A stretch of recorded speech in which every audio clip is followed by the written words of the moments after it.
All right, good morning. We are at the 19th of December, 2023. Out here feeding the deer. You may hear the truck running in the background. I'm going to turn it off. There we go. Beautiful, bright, sunny morning with absolutely not a cloud in the sky. Temperature is in the low 30s. It was down to just about freezing. Now, I've heard that there was a really, really bad storm up in the northeast and people lost their power. I've sympathized with you and I feel for you. And, you know, that losing the power is not good, especially in the wintertime.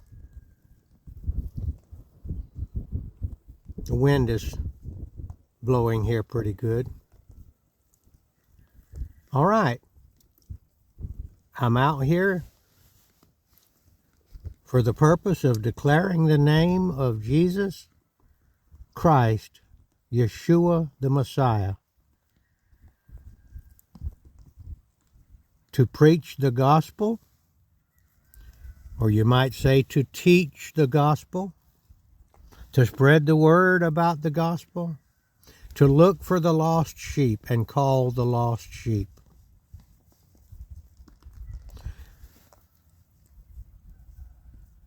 There are a number of people out there that have gotten themselves into situations that are not fun. I'm talking to those people.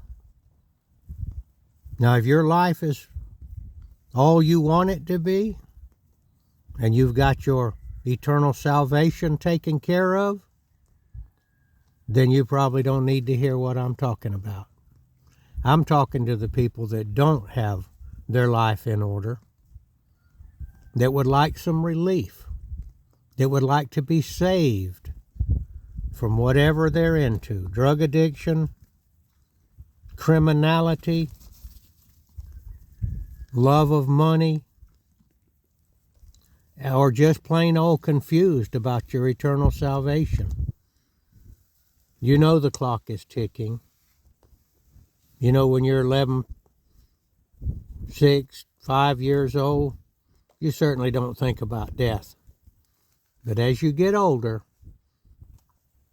it gets more and more a topic of your thinking. Well, that's all how God designed it to be. This earthly existence is a training ground, a place for us to contemplate about our eternal existence. And that's as it's meant to be. God designed it that way. A place where we could learn what non-existence must be like, because we're heading that way. We're heading to the, as the Bible describes it, the pit. Now, there was one named Jesus.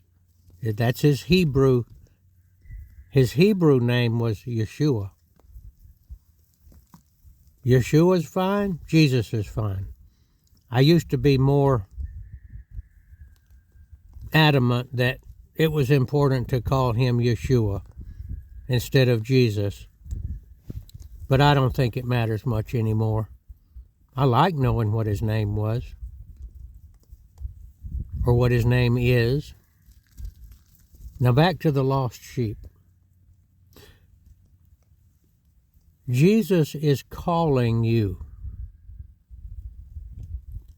He's calling you out of the world. He's calling you into a spiritual union with him. It's called being born again. We're born into a fleshly world, but there is another existence, and that is the kingdom. It's known as the kingdom of heaven. Virtually everybody listening to me has heard of that. I'm here to tell you that Jesus is calling you. He's calling you into a union with Him. He wants to be one with you. And the ultimate goal is that when you die the fleshly existence, that you will be taken eventually. I'm not sure when it'll happen, but He promised that you would be brought back to life and that you would be with Him in a place known as heaven. It's also called paradise. My way of describing it is it's another dimension, a dimension that we cannot go into because flesh and blood cannot enter the kingdom of heaven. As a matter of fact, it can't even see the kingdom of heaven. It's a place that's blocked. There's a veil.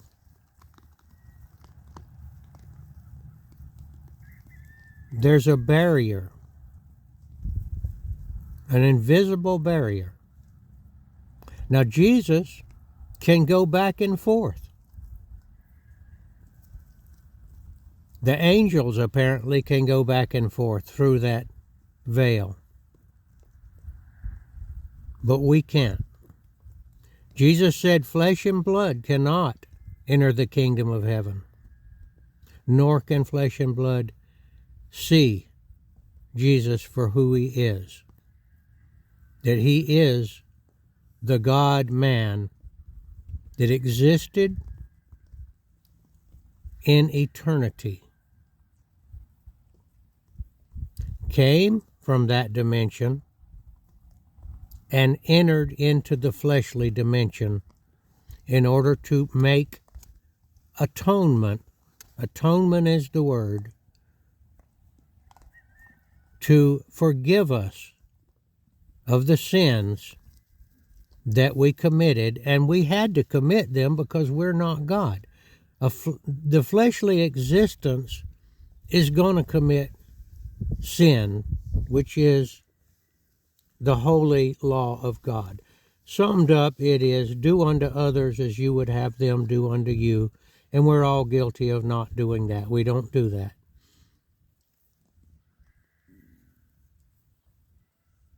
Now, how do you do it? How do you come into a relationship with Yeshua, Jesus? It's called being born again. Now, it's not a physical birth. It is a spiritual birth. Now, whereas your body cannot go into the other dimension, you may enter it by spiritual means. Your thoughts can go there. You can enter into that dimension in the spirit form. And this is how you do it. You just ask Jesus, Jesus, will you save me? Will you transport my mind, my thoughts, into the dimension in which you exist? And to do that, it's described as just believing. Believe that Jesus can do that and ask Him to do it.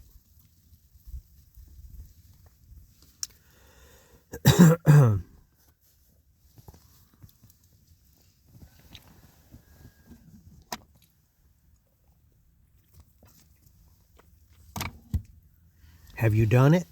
I paused so that you would have a chance to do it. I'm going to pause again. I'm going to ask you, ask Jesus to save you and give you a ticket to enter the other dimension known as heaven.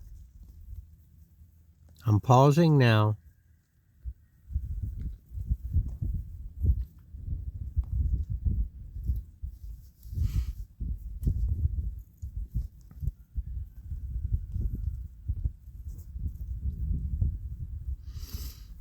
Now, those of you that asked Jesus obviously believe that Jesus can do it for you. Now, there's another group out there that does not believe that Jesus can do that for you. You may not even believe that Jesus was God in the flesh that came down to earth. Now, if you don't believe that, I'd like you to ask something else. And what you're going to ask now, even though it doesn't make sense, you're going to say, Jesus, I cannot see you. I know that a bunch of people can because they've been telling me about it. I know that they're pretty normal people. Even members of my own family are telling me that. I can't see it. I'm taking a leap of faith, and I'm going to ask you, would you please reveal yourself to me? Would you uncloak yourself? Take off your cloaking device so that I may see you. I'm going to give you all a chance to say that now. I'm going to be quiet.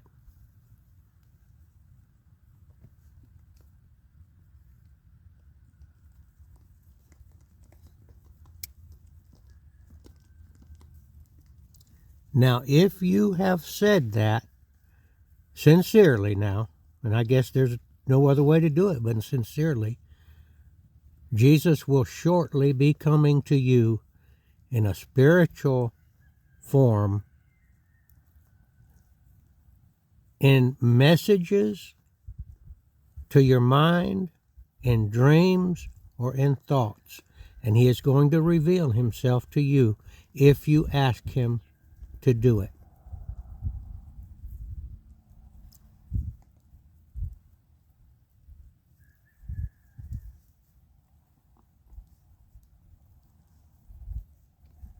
It's done. If you did it, it's done. Just wait for it. Thank you for watching. This is Gardner Israel signing off.